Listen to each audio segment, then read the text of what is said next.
Hello everyone. तो कैसे हैं आप लोग? उम्मीद है आप जो हैं बिल्कुल स्वस्थ होंगे और अच्छे से स्टडी भी कर रहे होंगे। आप लोगों को लास्ट क्लास में होमवर्क दिया गया था, न्यूमेरिकल बनाने के लिए दिया गया था, और आप में से कुछ स्टूडेंट जो क्वेश्चन पूछे हैं उसका मैं नंबर पहले से लिख लिया हूँ। 15, 21, 22, 23, 26 का भी पूछा गया। ये सब हम नंबर जो है ये नोट कर लिए हैं।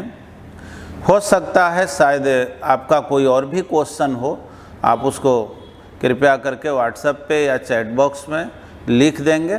लेकिन अपने तरफ से मैंने शुरू में ही कोशिश किया था कि ज़्यादा से ज़्यादा क्वेश्चन बता दूं जिससे कि आपको पूछना कम से कम पड़े। ठीक है, फिर भी आप ट्राई करेंगे और जो दिक्कत होगा उसको बोलेंगे। वैसे एक बात बता दें, आपको इसी वीडियो में लिंक में जो है दे दिया जाएगा एनसीईआरटी का कंप्लीट सॉल्यूशन भी, एनसीईआरटी के भी टोटल क्वेश्चन आंसर का सॉल्यूशन भी भेज देंगे। और उसमें भी आप जो है ना बना करके हमसे बोलिएगा कि कौन कौन क्वेश्चन में ज़्यादा दिक्कत है, तो हम प्रॉपरली उसको एक्सप्लेन भी कर देंगे। अभी तो लिंक में देंगे वो तो रिटेन में होगा, लेकिन उसको प्रॉपरली एक्सप्लेन भी कर देंगे जिसमें भी आपको दिक्कत होगा। ठीक ना?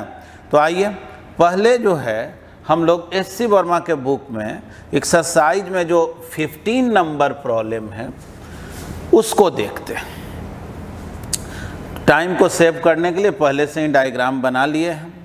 अब क्वेश्चन में आपसे ये पूछा जा रहा है, क्वेश्चन का दो पार्ट है कि find the potential at point C and D, और इसी के सेकंड पार्ट में कह रहा है कि अगर के पास सीटर, देखो पॉइंट सी एंड डी, थोड़ा एक मिनट, सी एंड डी यहाँ पे है और पॉइंट ए यहाँ पे है। चलिए बुक को हम सामने रख ही लेते हैं जिससे आपको आसान हो। ध्यान से देखिए, क्वेश्चन में कह रहा है find the potentials at C and D, point C और पॉइंट डी पर पोटेंशियल क्या होगा बताना है, और ये मान करके चलना है कि पॉइंट बी का पोटेंशियल 0 है। क्वेश्चन यही कह रहा है, बी पर क्वेश्चन में लिख ही दिया है take the potential of the point B is 0।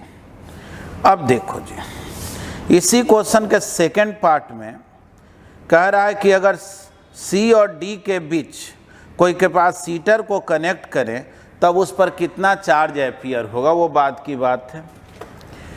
देखो एक बात तो डायरेक्ट समझ में आ रहा है कि C1/C2, ध्यान से देखें, 4/3 इक्वल है 8/6 के। तो जब C1/C2 C3/C4 के इक्वल होता है तो इसको हम लोग बैलेंस्ड व्हीटस्टोन ब्रिज बोलते हैं। यानी भले बीच में कोई के पास सीटर दिया हुआ नहीं हो, लेकिन सही मायने में ये व्हीटस्टोन ब्रिज के कंसेप्ट को फॉलो कर रहा है। इसका मतलब ये हो गया कि जो पॉइंट सी का पोटेंशियल होगा वही पॉइंट डी का। व्हीटस्टोन ब्रिज में सिखाए थे ना, C1/C2 जब C3/C4 के इक्वल होता है तब बीच वाला जो सी और डी के बीच जो के पास सीटर होता है वो यूजलेस हो जाता है, क्योंकि जो पोटेंशियल पॉइंट सी का होता है वही पोटेंशियल पॉइंट डी का हो जाता है। और इस एग्जाम्पल में आप देख भी लीजिएगा कैसे इक्वल हो जा रहा है। माइंड में अगर क्वेश्चन होगा ये क्या हम रट जाए, तो नहीं भी रटेंगे तो कोई बात नहीं। हालांकि ये व्हीटस्टोन ब्रिज आप जानते हैं तो ये डायरेक्ट स्पष्ट है कि जो सी का पोटेंशियल होगा वही डी का होगा, और बी पार्ट का जो आंसर है ना वो डायरेक्ट पता चल गया। क्वेश्चन के सेकंड पार्ट में कह रहा है दोनों के बीच एक के पास सीटर कनेक्ट करे तो कितना चार्ज होगा, तो बिना बनाए ही हम लोग बोल सकते हैं कि उस पर कोई चार्ज स्टोर होने वाला नहीं है। कोई चार्ज क्यों नहीं स्टोर होगा? क्योंकि भाई पोटेंशियल डिफरेंस ही जब 0 रहेगा, दो इक्वल पोटेंशियल वाला पॉइंट के बीच में कोई के पास सीटर को कनेक्ट कर देंगे तो जाहिर है उस पर कोई चार्ज स्टोर होने वाला नहीं है ना? तो आइए हम लोग काम करते हैं आगे। चलिए जी, इस बैटरी से चार्ज डिलीवर्ड हुआ, ये पाथ और ये पाथ, इसमें 4, 8 है, इसमें 3, 6 है। एक जैसा तो पाथ है नहीं, तो मान लो यहाँ Q1 चार्ज, यहाँ Q2 चार्ज, क्योंकि दोनों पाथ में इक्वल चार्ज तो जाएगा नहीं, क्योंकि एक जैसा पाथ तो है नहीं। और थोड़ा सोचो, अगर ये Q1 तो ये क्या हो गया -Q1। फिर देख लो ये दोनों आइसोलेटेड प्लेट ना, दोनों पर टोटल चार्ज का सम 0 होगा, तो ये -Q1 हो गया, तो ये हो गया Q1। फिर ये Q1 तो ये -Q1, उसी तरह से Q2 तो ये -Q2, फिर ये Q2 ये -Q2। चार्ज डिस्ट्रीब्यूशन भी बहुत सिंपल है। अब जो है एक बार ऊपर वाले लूप में मूव कर जाएं तो Q1 निकल जाएगा, नीचे वाले लूप में मूव कर जाएं तो Q2 निकल जाएगा। आप चाहें तो लूप का नाम भी रख सकते हैं DEFG,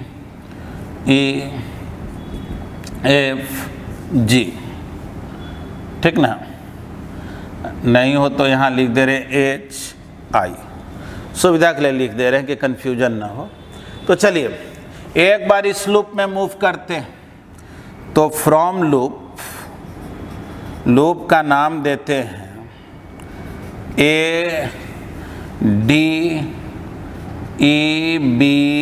ADEBHIA। चलो फटाफट काम करते हैं। Q1/4 है तो 4 माइक्रोफैराड, आप लिख सकते हैं 4 × 10⁻⁻⁶ प्लस Q1/8 माइक्रोफैराड, है ना। यहाँ बढ़ गए और इधर से आएंगे तो बैटरी का निगेटिव टर्मिनल पहले मिलेगा -50 0। अब चलिए इसको एलसीएम ले लें, तो 8 माइक्रोफैराड ये हो गया 2Q1 प्लस Q1 = 50।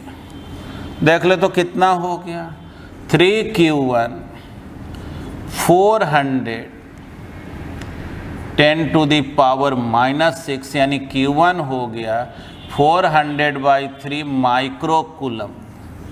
चलो चार्ज तो निकल गया। अब इस लूप में मूव कर लेते हैं। फ्रॉम लूप क्या AGFBHIA,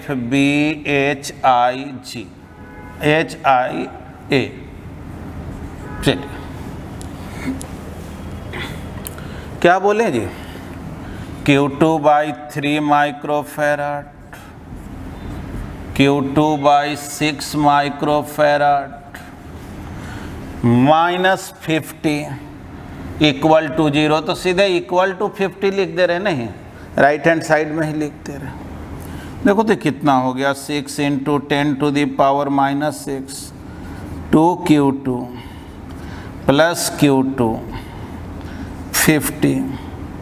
देख लो तो कितना आ गया 3Q2 300 × 10⁻⁻⁶।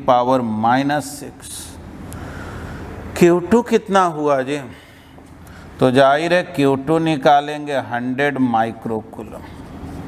ठीक, निकालना क्या है, तो क्वेश्चन का फर्स्ट पार्ट में यही कह रहा है कि आप पोटेंशियल बतलाएं C का और D का क्या होगा अगर B पर 0 है। तो एक काम करो ना, VC - VB निकालो, VC - VB, C से चल करके B तक आओ तो यही ना कैपेसिटर मिलेगा। तो क्या बोलेंगे Q1/8 माइक्रोफैराड, और बोल दो Q1 कितना आया है। अब देख लो यहाँ पे ध्यान से, VB 0 है तो ये 0 हो गया। Q1 कितना है जी, तो Q1 है 400/3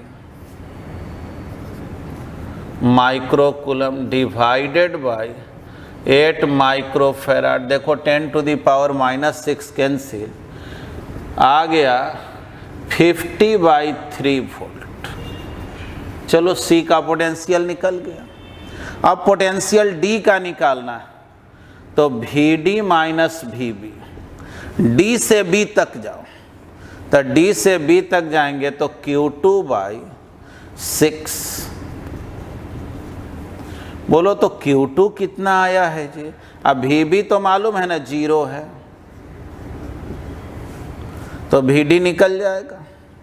क्वेश्चन में कह दिया VB 0 लेना है, B का पोटेंशियल 0 है।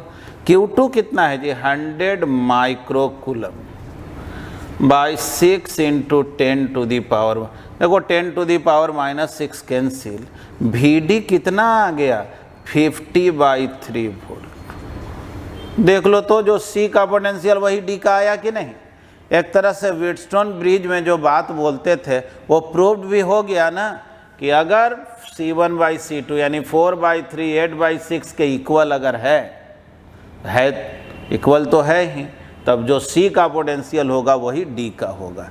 अब अगला क्वेश्चन है कि इन दोनों के बीच में कोई कैपेसिटर को अगर कनेक्ट कर दें तो उस कैपेसिटर पर कितना चार्ज होगा। तो सोचो, जब VC और VD इक्वल है तो पोटेंशियल डिफरेंस C और D के बीच तो जीरो हो जाएगा, यानी VC माइनस VD तो जीरो, ये भी 50/3 ये भी 50/3।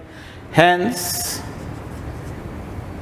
चार्ज ऑन कैपेसिटर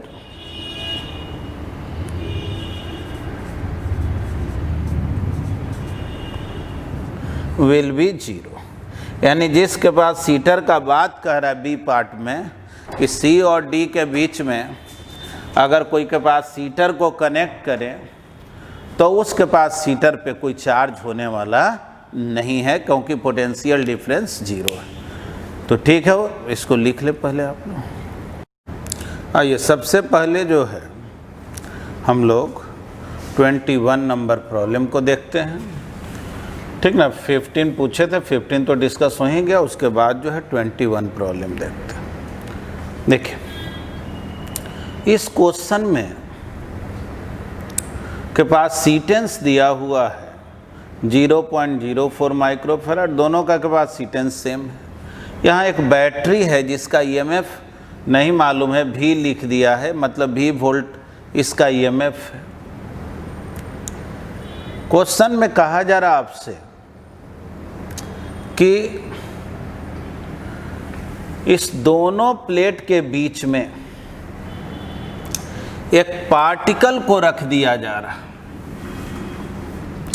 और ये जो पार्टिकल को रखा गया, इस पार्टिकल का जो मास है वो 10 मिलीग्राम है ना। कितना mg इसको पढ़ देता है 10 मिलीग्राम, यानी मिली मतलब 10⁻³ ग्राम, इतना ग्राम हो गया।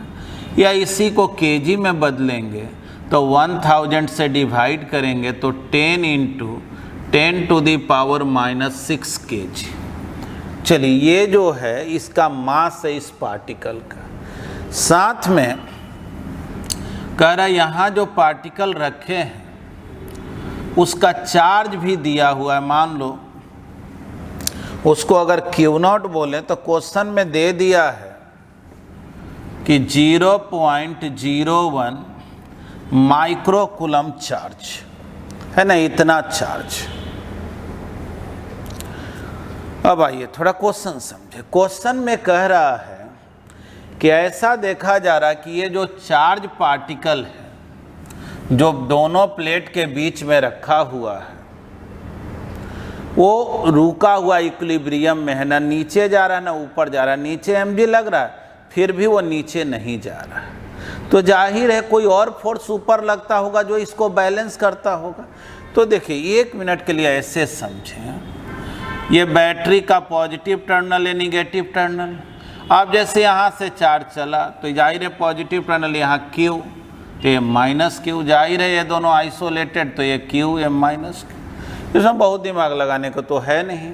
एक बार इसमें मूव करेंगे लूप में तो जाहिर है Q/C, मान लो कैपेसिटेंस को C बोल रहे हैं, बाद में वैल्यू पुट कर लेंगे, Q/C plus Q/C minus V = 0। यही ना लूप का मेथड है, यानी 2Q/C = V। तो Q कितना हो गया जी, तो Q हो गया ½ CV। चलो चार्ज निकल गया क्या, तो कैपेसिटर का जब चार्ज निकल गया तो कैपेसिटर के बीच में इलेक्ट्रिक फील्ड क्या होगा। क्योंकि देख लो अगर ये पार्टिकल रुका हुआ है, ठीक ना, अगर ये पार्टिकल रुका हुआ है तो जरूर नीचे अगर mg लग रहा है तो ऊपर कोई इलेक्ट्रिक फोर्स ही लग रहा होगा। तो सोच लो ये पॉजिटिव प्लेट है, निगेटिव प्लेट, इलेक्ट्रिक फील्ड नीचे होगा ना, यानी कि अगर हम लोग देखें electric field in between the two plates, दोनों प्लेट के बीच में इलेक्ट्रिक फील्ड क्या होगा, तो बोलेंगे Q by A epsilon not. ये हम लोग पहले पढ़े हुए थे, सिग्मा बाई 2 एप्सिलॉन नॉट एक के कारण, दूसरे प्लेट के कारण सिग्मा बाई 2 एप्सिलॉन नॉट, मिल करके इतना आता है। देख लेना जहाँ पैरेलल प्लेट कैपेसिटर पढ़ा है। इलेक्ट्रिक फील्ड इतना हो गया, यानी दोनों प्लेट के बीच में इलेक्ट्रिक फील्ड मौजूद है इस चार्ज के कारण, और इलेक्ट्रिक फील्ड डाउनवर्ड में। अब इसी का डायग्राम यहाँ बना है। सोचो इस पर नीचे mg लग रहा है और इलेक्ट्रिक फील्ड नीचे है, और चूंकि ये चार्ज निगेटिव है तो मालूम है ना, इलेक्ट्रिक फील्ड अगर नीचे होगा तो निगेटिव चार्ज पर फोर्स ऊपर लगेगा Q नॉट इंटू ई, है ना। निगेटिव चार्ज है इसलिए फोर्स किधर होगा, ऊपर की ओर Q नॉट इंटू ई। क्वेश्चन में कहा जा रहा है कि ये चार्ज रुका हुआ, तो बोलेंगे ना फॉर इक्विलिब्रियम, अगर ये रुका हुआ है तो Q naught into E is equal to mg। बस E का वैल्यू आप रख दें, Q नॉट तो मालूम है ही, E Q by A epsilon naught mg। देख लें Q का वैल्यू कितना है जी, तो Q का वैल्यू है हाफ CV, यही ना आया है, हाफ CV। तो देख लो Q naught by A epsilon naught half CV is equal to mg। इस क्वेश्चन में पूछा जा रहा है कि बैटरी का EMF क्या होगा, यानी V का वैल्यू क्या होगा। तो देख लो 2 epsilon naught a m into g divided by Q naught into c. देख लो क्वेश्चन में सब कुछ मालूम है। 2 एप्सिलॉन नॉट का वैल्यू क्या होता है 8.5, 10 टू द पावर -12।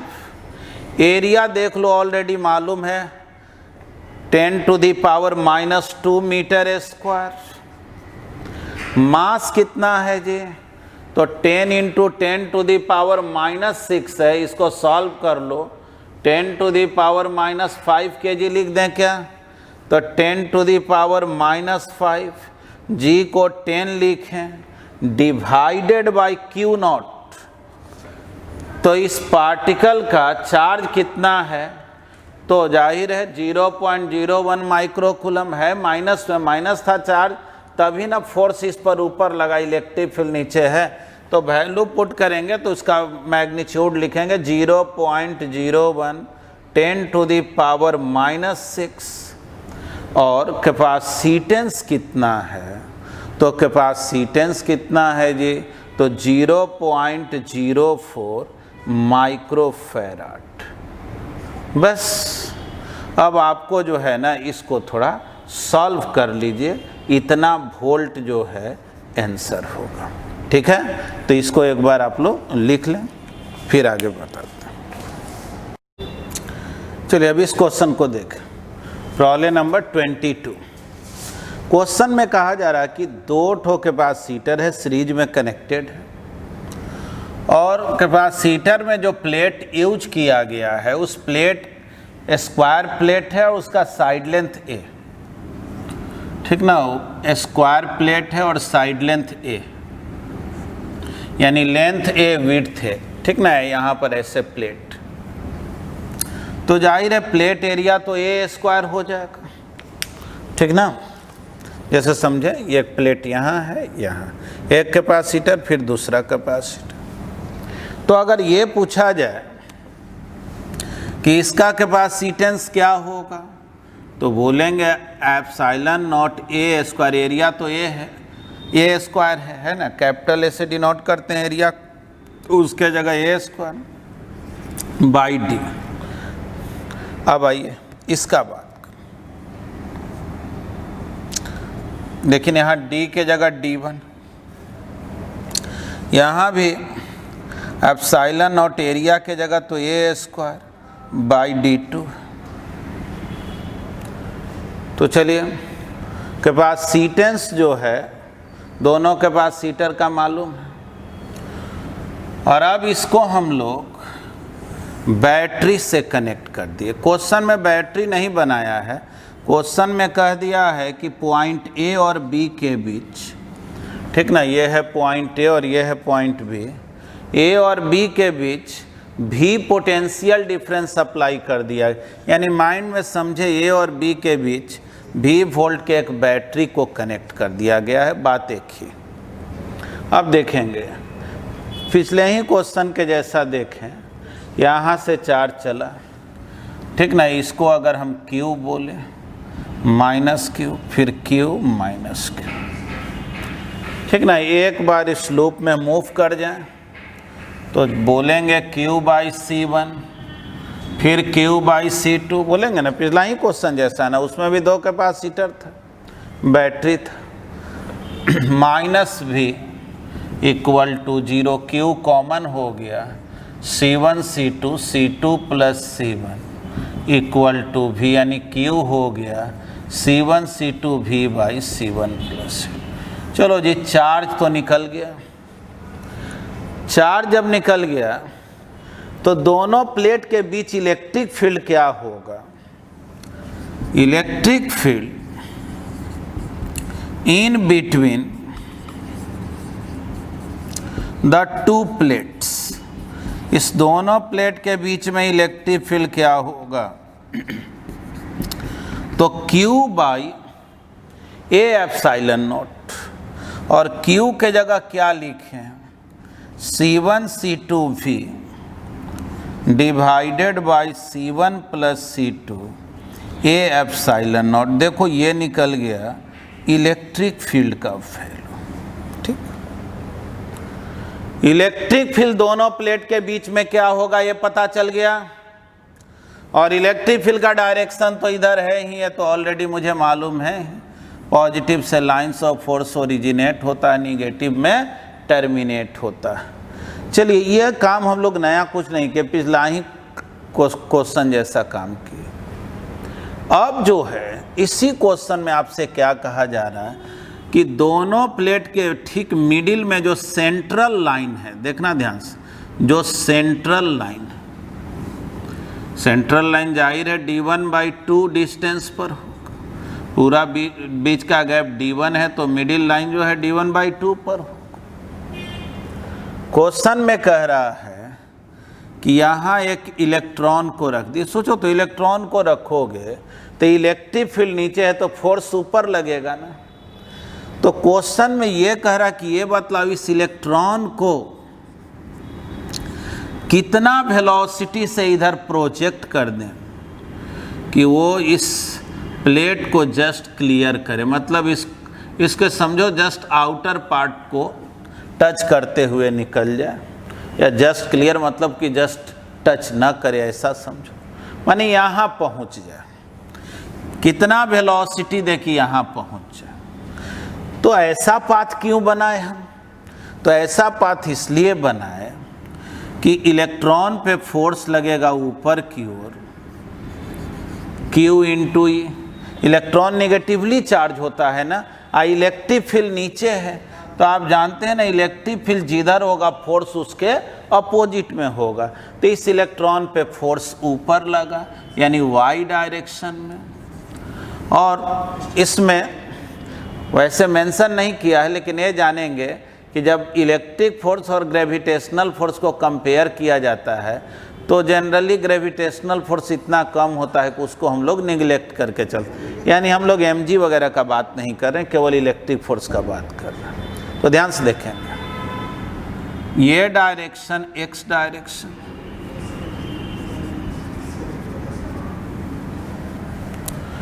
इलेक्ट्रॉन को आप प्रोजेक्ट कर दिए, इलेक्ट्रॉन इस तरह से प्लेट को जस्ट क्लियर करते हुए चला गया, यहाँ से यहाँ गया इलेक्ट्रॉन। अगर आपसे पूछा जाए एक्सेलरेशन ऑफ इलेक्ट्रॉन क्या होगा, तो बोलेंगे फोर्स डिवाइडेड बाय मास। क्या कोई दिक्कत है? फोर्स बाय मास, और जाहिर है इलेक्ट्रॉन का जो भी एक्सेलरेशन होगा वो y डायरेक्शन में होगा, x डायरेक्शन में तो एक्सलेशन होगा ही नहीं। क्यों नहीं होगा? क्योंकि x में तो कोई फोर्स लग नहीं रहा, फोर्स जो भी लग रहा y में लग रहा। अब देखो जी, अगर हम लोग यहाँ से यहाँ जाने का टाइम निकालते, ये काम हम लोग फर्स्ट चैप्टर में भी किए थे, तो x डायरेक्शन के लिए काम करें ux t plus half ax T square, S equal to U T plus half A T square बोलते हैं। अगर x डायरेक्शन के लिए काम करें तो यहाँ से यहाँ तक गया तो x में कितना दूर गया? तो x में गया a। इनिशियल वेलोसिटी x में u है, टाइम तो मालूम नहीं, और एक्सेलरेशन 0 है, तो ये टर्म तो 0 हो गया। x में तो कोई तो देखो टाइम हो गया a बाई यू। तो अक्सर बुक वगैरह में क्या किया जाता है, नहीं सब डायरेक्ट लिखा जाता है। भाई देखो इस डायरेक्शन में तो कोई एक्सलेशन नहीं है, तो इस डायरेक्शन में जाने का जब भी टाइम पूछे तो डिस्प्लेसमेंट देख लो और इनिशियल वेलोसिटी से डिवाइड कर दो, क्योंकि एक्स डायरेक्शन के वेलोसिटी में कोई चेंजिंग हो। चलो टाइम तो हम लोग निकाल लिए। अब यहाँ से यहाँ तक गया, अगर वाई डायरेक्शन का बात करें S Y equal to U Y T half A Y T square. तो सोचो यहाँ से यहाँ गया तो y में कितना गया? d1 by two. U Y तो इनिशियल वेलोसिटी y में कितना है? तो भाई इनिशियल वेलोसिटी जो भी है वो x में है, y में तो कोई वेलोसिटी दिया नहीं गया है स्टार्ट में। और हाफ ए वाई कितना है? तो e बाई एम टी हो गया a by U whole square. देखो 2 तो बोथ साइड से कैंसिल हो गया। अब मुझे पूछा जा रहा u का वैल्यू क्या होगा। देखो ध्यान से, लेफ्ट हैंड साइड में d1 e by M A square by U square. देख लो, निकालना u का वैल्यू यानी U square e a square M d1। सोच लो इलेक्ट्रिक फील्ड मालूम है कि नहीं? तो ऑलरेडी इलेक्ट्रिक फील्ड मालूम, C1 C2 भी डिवाइडेड, C1 भी मालूम है। देखो C1 के जगह ये वैल्यू रखेंगे, C2 के जगह ये वैल्यू रखेंगे। तो U का value E a square M d1। बस आपको इलेक्ट्रिक फील्ड का जो वैल्यू है ना उसको पुट कर देना है, प्रॉब्लम बन गया। ठीक है, तो चलिए इसको लिख लें। हाँ जी, नेक्स्ट क्वेश्चन हम लोग 23 नंबर देखते हैं। देखिए इस क्वेश्चन में क्या कह रहा दोनों प्लेट के बीच का जो गैप है ना वो 2 सेंटीमीटर है, और दोनों प्लेट के बीच में इलेक्ट्रॉन और प्रोटॉन के एक पेयर को रख दिया गया है कुछ डिस्टेंस पर। मान लो ये पॉजिटिव प्लेट है, ये निगेटिव प्लेट। जाहिर है इलेक्ट्रिक फील्ड तो इधर होगा। आप जानते हैं इलेक्ट्रॉन पे जो फोर्स लगेगा इलेक्ट्रिक फील्ड के अपोजिट, और प्रोटॉन पे फोर्स लगेगा फील्ड के डायरेक्शन में। हालांकि दोनों का चार्ज तो सेम होता है, इसलिए फोर्स होता है Q इंटू ई, तो जितना फोर्स इस पर लगेगा उतना ही इस पे, लेकिन दोनों का मास अलग अलग होता है, इसलिए एक्सेलरेशन तो अलग अलग आएगा। तो सोचो प्रोटॉन जा कर के यहाँ पे टकराएगा और इलेक्ट्रॉन आकर के इस पॉजिटिव प्लेट से टकराएगा। मान लो नेगेटिव प्लेट से x डिस्टेंस पर इस पेयर को रखा गया है, तो ये x हो गया, तो जाहिर है d माइनस x हो गया, है ना। क्वेश्चन में कह रहा कि जितना टाइम में प्रोटॉन पहुंचता है नेगेटिव प्लेट पर, इलेक्ट्रॉन उतना ही टाइम पे पॉजिटिव प्लेट पर पहुंच, यानी दोनों को जो है ना टाइम इक्वल लगता है प्लेट से स्ट्राइक करने में। तो पूछ रहा बतलाओ इस x का वैल्यू क्या हो, निगेटिव प्लेट से कितना डिस्टेंस पे उसको रखा गया जिससे कि दोनों इक्वल टाइम पर स्ट्राइक करें, और इनिशियली दोनों रेस्ट में है, रुका हुआ है शुरू में। तो ठीक, थोड़ा सोचो, अगर हम लोग एक्सेलरेशन देखें, एक्सेलरेशन ऑफ इलेक्ट्रॉन, तो force divided by mass of electron, और acceleration of proton force divided by mass of proton. तो इलेक्ट्रॉन के लिए अगर बात करें, S equal to UT plus half AT square. तो सोचो इलेक्ट्रॉन यहां से यहां गया तो D माइनस एक्स गया, यही ना, D minus x displacement, U तो जीरो, एक्सेलरेशन ऑफ प्रोटॉन कितना लिखें जी, तो E by ME T square. अब अगर इलेक्ट्रॉन के लिए प्रोटॉन के लिए अगर इसी काम को करें तो जहाँ S लिखे थे वहाँ X लिखेंगे, U तो इसका भी zero, half E by MP, time दोनों को सेम लगा, इसको भी यहाँ से आने में T टाइम ही लगा। चलो एक इक्वेशन A हो गया, दूसरा इक्वेशन A हो गया। निकालना किसका वैल्यू है, X का। देखो दोनों इक्वेशन को सिंपली डिवाइड कर दो, equation first divided by second, तो D minus x divided by x, देख लो half half cancel, E cancel, T square cancel, MP by ME हो जाएगा। अब बतलाओ कितना आसान हो गया। अब x का तो वैल्यू केवल निकालना है, D minus X MP by ME into X को उधर लेकर के चले जाओ, D equal to MP by ME plus 1, x को कॉमन ले लिए, है ना। तो चलो अब इसमें अननोन कौन है, क्वेश्चन में D तो दे दिया है 2 सेंटीमीटर, MP और ME प्रोटॉन का मास, इलेक्ट्रॉन का मास तो मालूम रहता ही है, तो x हो गया D divided by 1 plus MP by ME। ठीक, D तो 2 सेंटीमीटर है और मास ऑफ प्रोटॉन आप जानते हैं क्या होता है, 1.67 10 to the power minus 27 kg, और मास ऑफ इलेक्ट्रॉन जो है 9.1 10 टू द पावर माइनस 31। अब इसी को ना सॉल्व करना है, क्योंकि ये सेंटीमीटर में दिया हुआ है, तो सॉल्व करेंगे तो आंसर भी किस में आएगा, सेंटीमीटर में, है कि नहीं। बस अब इसको कैलकुलेट करना है, तो इसको भी लिख लें। हाँ जी, नेक्स्ट क्वेश्चन आप लोग पूछे हैं SC वर्मा में 26 का B, और क्वेश्चन है कि इस M और N के बीच इक्विवेलेंट कैपेसिटेंस निकालें। और जाहिर है व्हीटस्टोन ब्रिज तो यह है नहीं, 1/2 3/2 इक्वल तो होता नहीं, कोई दो कैपेसिटर ना सीरीज में दिख रहा है ना पैरेलल में दिख रहा है। तो इस तरह के क्वेश्चन को आप जानते हैं कि चार्ज डिस्ट्रीब्यूशन मेथड से बनाया जाता है। देखो बनाने का वही नोडल एनालिसिस मेथड भी है, चार्ज डिस्ट्रीब्यूशन इनडायरेक्ट वे में वही है, लेकिन खैर मैं जो बताया हूँ वो फिलहाल आप उसी को फॉलो करें। करंट इलेक्ट्रिसिटी भी पढ़ेंगे तो इक्विवेलेंट रेजिस्टेंस वगैरह निकालना होगा, फिर वहाँ भी बहुत सारा मेथड बता देंगे। ऑलरेडी इस सब में हम एक से ज़्यादा मेथड आपको बताए हुए, इसलिए उसमें टाइम वेस्ट नहीं करना चाह रहे। ध्यान से देख, सोचो तो अब इस तरह का क्वेश्चन है, बहुत कॉम्प्लेक्स क्वेश्चन है, 4-4 ठो लूप है और कोई सीरीज पैरेलल में है ही नहीं, तो ऐसे क्वेश्चन में कुछ ना कुछ सिमेट्री जरूर रहता है। अगर ध्यान से देखें तो M से N तक अगर जाएंगे तो ये रास्ता 1 से 3 मिलेगा,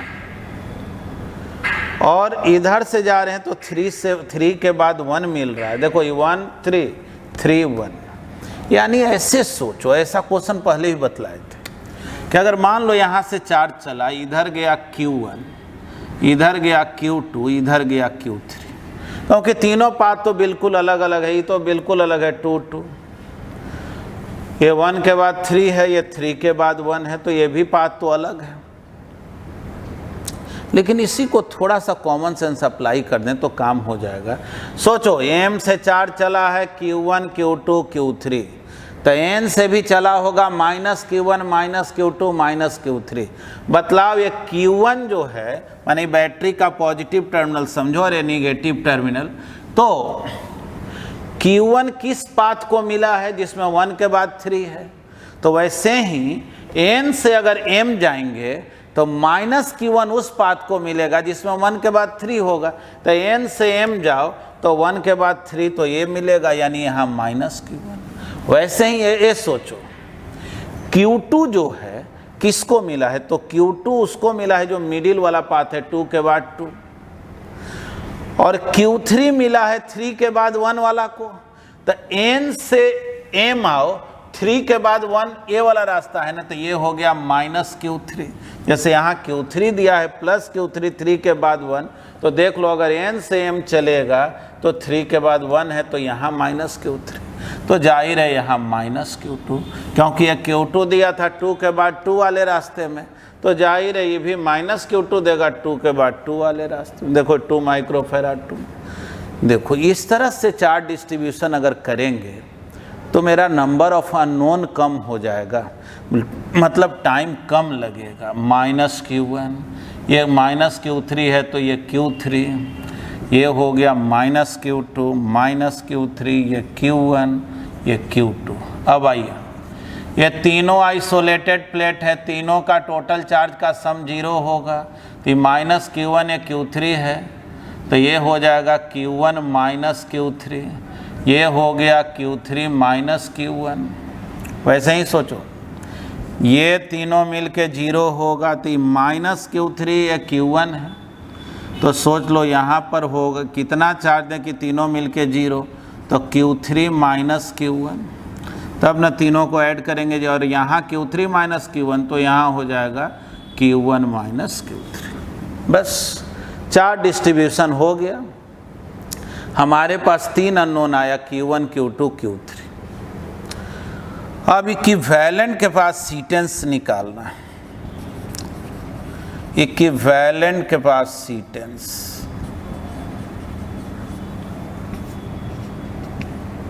तो इक्विवेलेंट के पास सीटेंस m और n के बीच निकालना है। तो क्या मेथड है कि पॉजिटिव टर्मिनल से कितना चार्ज डिलीवर हुआ, तो डिलीवर हुआ q1 + q2 + q3, और किसके किसके बीच इक्विवेलेंट निकालना, m और n के बीच, यानी डिवाइडेड बाई Vm - Vn।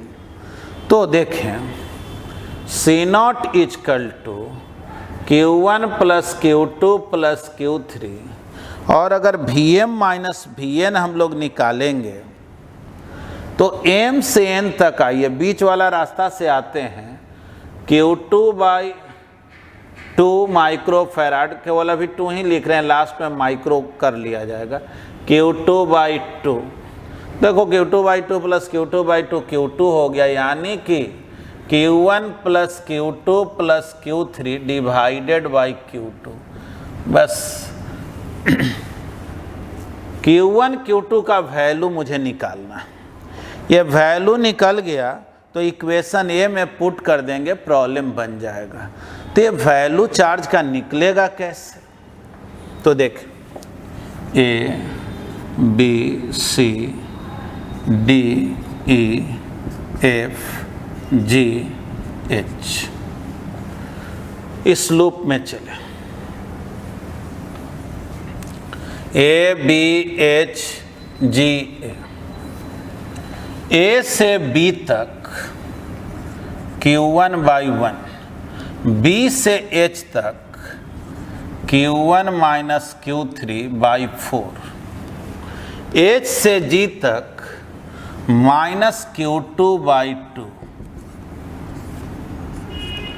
तो ये हो गया 4q1 q1 - q3 2q2 = 0।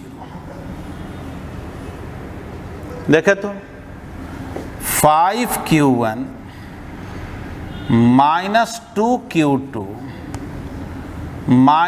q3 = 0, यानी कि 5q1 - 2q2 = q3। चलो एक इक्वेशन q1 q2 का निकला ना। अब दूसरा इक्वेशन, तो दूसरे लूप में मूव करें।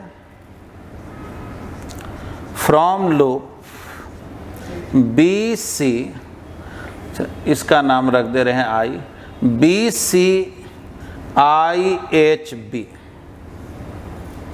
देखो बी से सी चलेंगे Q3/3, सी से आई तो कुछ है नहीं, आई से एच चलेंगे -Q2/2, और एच से बी जाएंगे Q3 - Q1/4 = 0। देखो यहाँ एलसीएम अगर लें तो 12 हो गया।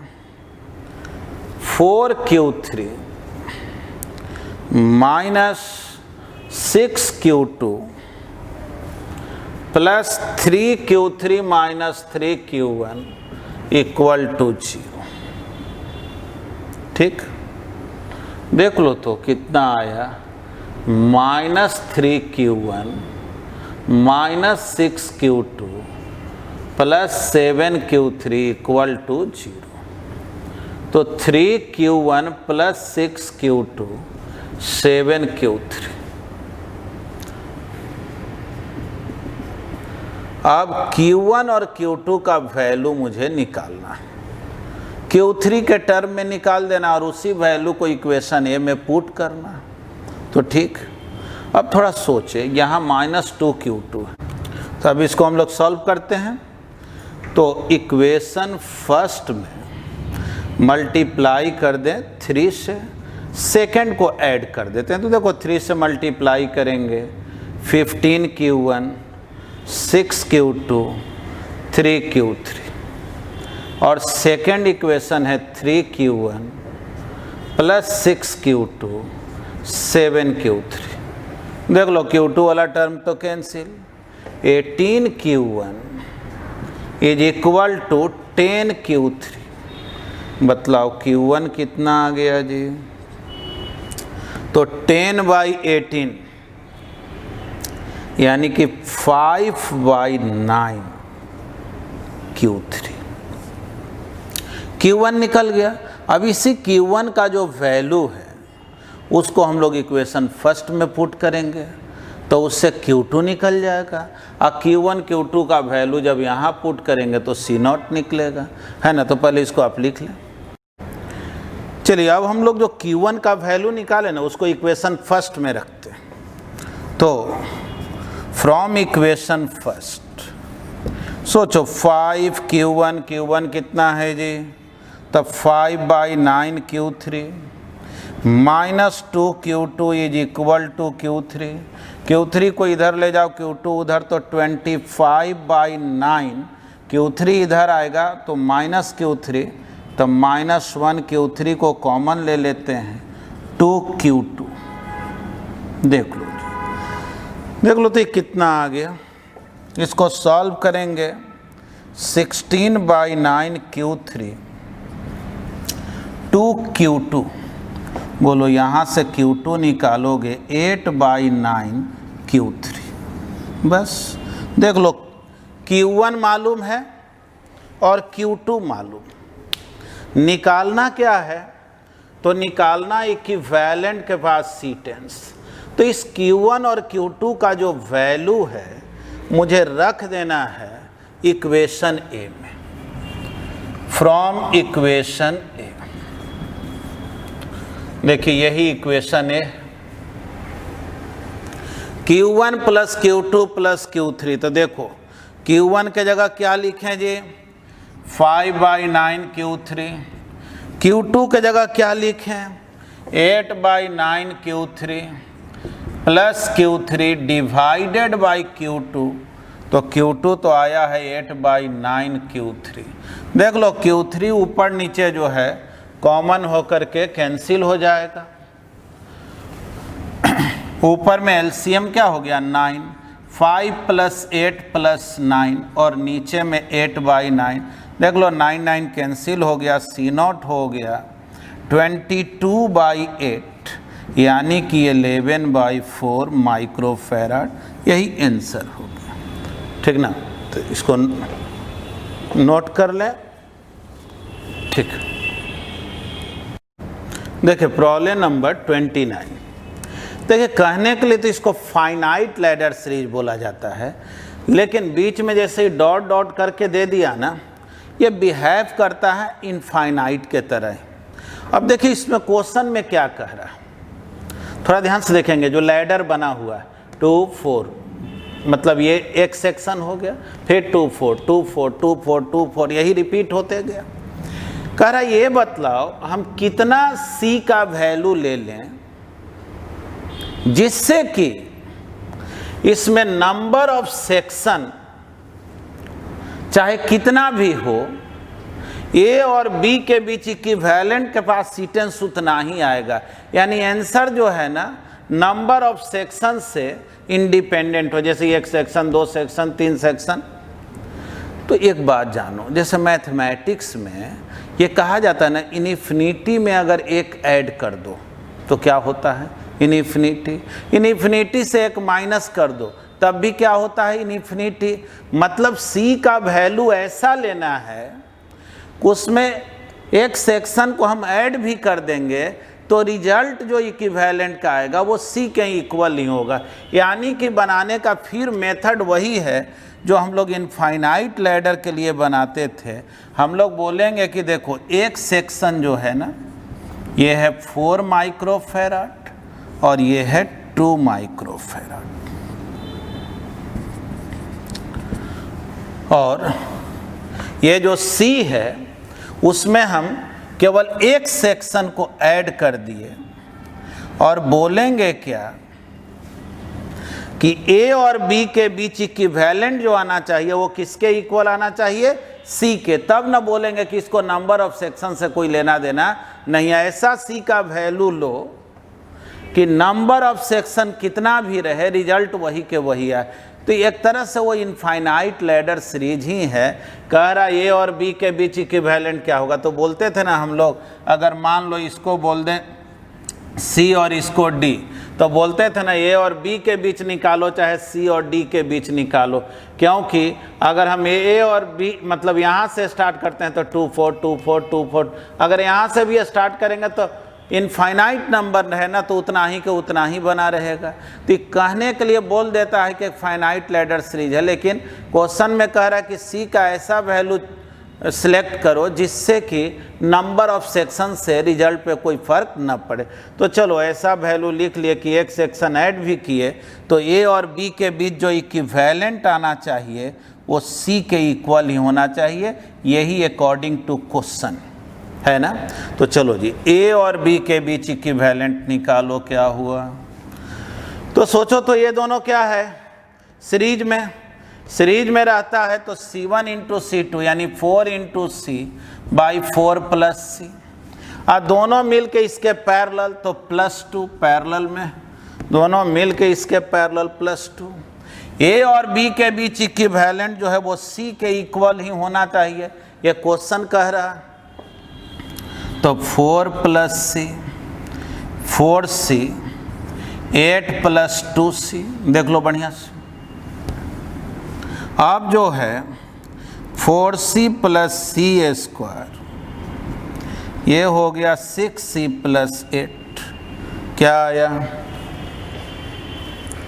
C square minus 2C minus 8 equal to 0। अब इसको सॉल्व करें, माइनस बी प्लस माइनस, देखो माइनस बी की जगह -2 है ना, प्लस माइनस क्वाड्रेटिक इक्वेशन है, B square minus 4AC divided by 2 into 1।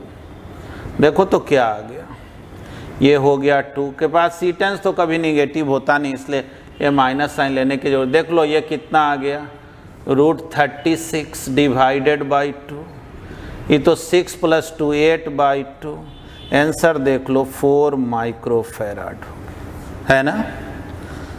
तो चलिए ये हो गया 29 नंबर प्रॉब्लम।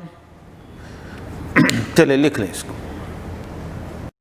चलिए नेक्स्ट क्वेश्चन देखते हैं हम लोग। देखिए इस क्वेश्चन में कह रहा है कि एक कैपेसिटर है जिसके पास पहले से 4 जूल जो है इलेक्ट्रिक फील्ड एनर्जी, देखो कैपेसिटर में एनर्जी तभी आता है जब उसके पास चार्ज होता है, बिना चार्ज के कभी एनर्जी नहीं पॉसिबल।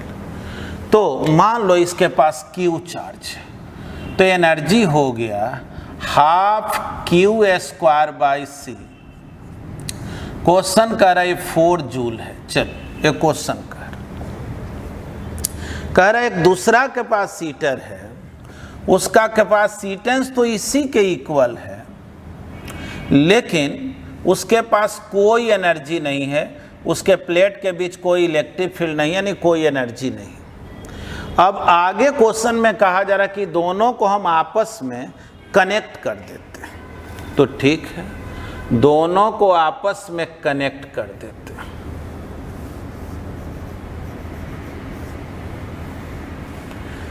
तो देखो जाहिर है इसके पास चार्ज है, इसके पास चार्ज नहीं है, तो चार्ज का फ्लो तब तक होगा जब तक दोनों का पोटेंशियल सेम ना हो जाए।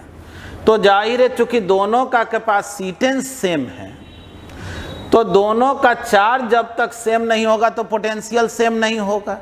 और इतना मालूम है नहीं, दोनों को मिला करके टोटल चार्ज Q है, इसका 0 है, इसका Q, यानी चार्ज जो है वो हाफ हाफ बढ़ जाएगा। पोटेंशियल को इक्वल होना है, इसलिए चार्ज जो है वो हाफ हाफ बट गया। देख लो बढ़िया से, यहाँ Q/2, यहाँ Q/2, दोनों को जोड़ेंगे तो Q हो जाएगा, यानी जो चार्ज इस पर होगा वही चार्ज इस पर होगा, तभी पोटेंशियल सेम हो पाएगा, क्योंकि दोनों का कैपेसिटेंस सेम। यही दोनों का अगर कैपेसिटेंस सेम नहीं होता तब ये चार्ज को हम हाफ हाफ नहीं बांटते, तब इसको Q1 बोलते, इसको Q2, और तब बोलते Q1/C1 इक्वल होगा Q2/C2 के। लेकिन यहाँ तो डायरेक्ट स्पष्ट है, क्योंकि कैपेसिटेंस सेम दे दिया। तो कह रहा अब बतलाओ इलेक्ट्रिक फील्ड एनर्जी कितना होगा। नाउ इलेक्ट्रिक फील्ड एनर्जी, तो बोलेंगे कि अब जो एनर्जी होगा जितना इसका उतना ही इसका, लिखो हाफ Q/2² c प्लस इसका भी उतना ही, इसलिए 2 से मल्टीप्लाई करते रहे, है ना।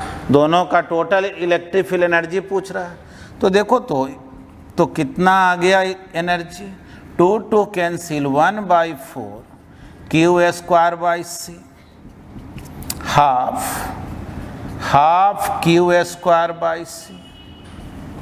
बोलो हाफ Q² c कितना हो गया, 4 जूल, यानी कि हाफ इंटू 4, बोलो ये कितना हो गया जी, तो 2 जूल हो गया क्या। यानी पहले जो था केवल इसके पास 4 जूल था, लेकिन आपस में कनेक्ट कर दिए तो दोनों के मिला करके 2 जूल हो गया।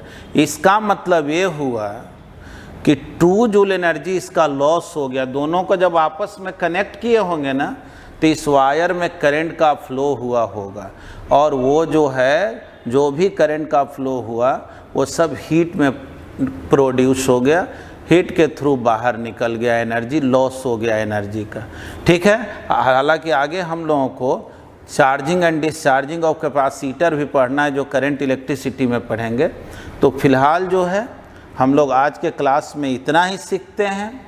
और देखिए अभी भी कुछ क्वेश्चन है, चूँकि अब बहुत टाइम टेकिंग लेक्चर रहेगा तो आप उतना अच्छे से देख नहीं पाएंगे, इसलिए आज इसको क्लास को यहीं पर एंड करते हैं।